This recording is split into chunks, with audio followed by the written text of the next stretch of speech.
ইসলামের কথা বললে অনেক মানুষের গায়ে আগুন জ্বলে, লেকিন বিশ্বাস করেন আগামীকাল ইসলাম যদি এই দেশের ক্ষমতায় যায় তখন এই বড় বড় বুদ্ধিজীবীরা বড় বড় যারা এতদিন পর্যন্ত বিভিন্নভাবে ইসলামকে পচিয়েছে তারাই টকশোতে বসে ইসলামের জয়গান গাইতে গাইতে মুখে ফেনা তুলে ফেলবে।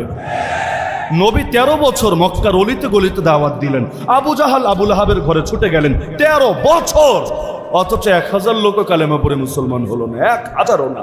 শেষে হিজরতের আগে নবী চেয়েছিলেন একবার কাবায় ঢুকবেন, কাবা শরীফে ঢুকবেন, সেখানে গিয়ে নামাজ আদায় করবেন, যেহেতু থাকবেনই না এখানে। চাবি চেয়েছিলেন, যার কাছে চাবি ছিল, আমার একটু কাবায় ঢুকতে দাও না, বলেছে ভাগ এখান থেকে, তোমাকে কিছুতেই কাবার চাবি দেওয়া হবে না।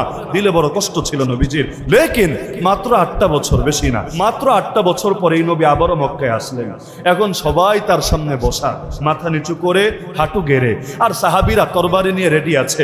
নবী যদি খালি বলে কল্লা ফালা, মুহূর্তের মধ্যে একদম কল্লার স্তূপ জমে যাবে, মক্কার অলি গলি রক্তের বন্যায় ভেসে যাবে। সবাই বসা, তারা জানে না নবী কি বিচার করবে, কি রায় দিবে, কেউ জানে না। আল্লাহ নবী তাদেরকে জিজ্ঞেস করলেন, আচ্ছা তোমরা আমার থেকে কেমন আচরণ চাচ্ছ বলো দেখি, আমি বিচার করার আগে শুনতে যাচ্ছি তোমাদের অভিমত, তোমরা কেমন আচরণ চাও আমার থেকে বলো দেখি।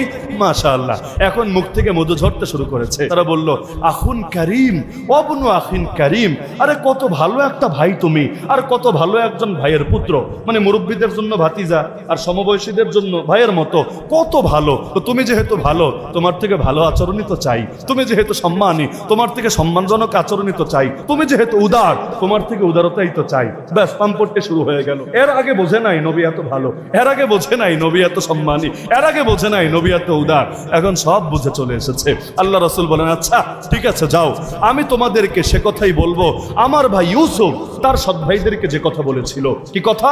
লা তাসরিবা আলাইকুমুল ইয়াউম, তোমাদের উপর আর কোনো কষ্ট নাই, আর কোনো অভিযোগ নাই, আর কোনো দুঃখ নাই, আনতুমুত তুলাকা, তোমরা সবাই মুক্ত স্বাধীন। ফল কি হলো? আগে দুয়ারে গিয়ে গিয়ে আয়াত শুনিয়েছেন, হাদিস শুনিয়েছেন, ওয়াজ করেছেন, তাবলীগ করেছেন, নসিহত করেছেন, কিন্তু 1000 লোক কালেমা পড়ে মুসলমান হয় নাই। লেকিন এবার আল্লাহ নবী খালি মাফ করেছেন, মাফ।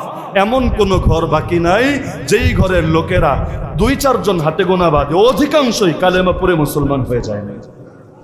তাহলে কি বুঝলেন? এখানে বিজয় আসলে অটোমেটিক বুঝে আসে, কিন্তু বিজয় আসবে কিভাবে? আমরা নীরব থাকলে বিজয় আসবে, আমরা মুখের মধ্যে তালা মেরে রাখলে বিজয় আসবে। সুতরাং আপনাদের থেকে আমার একটাই চাওয়া, শ্রেষ্ঠ জাতি যদি হতে চান, কিয়ামতের দিন আগে আগে যদি জান্নাতে যেতে চান, একটা দায়িত্ব নিজেদের কাঁধে বুঝে নিতে হবে। সেই দায়িত্ব হলো অন্যায়ের ব্যাপারে জিরো টলারেন্সে আসতে হবে। যেখানেই অন্যায় সেখানেই প্রতিবাদে গর্জে উঠতে হবে। এই ঠিকাদারি খেলে আলেমদের না,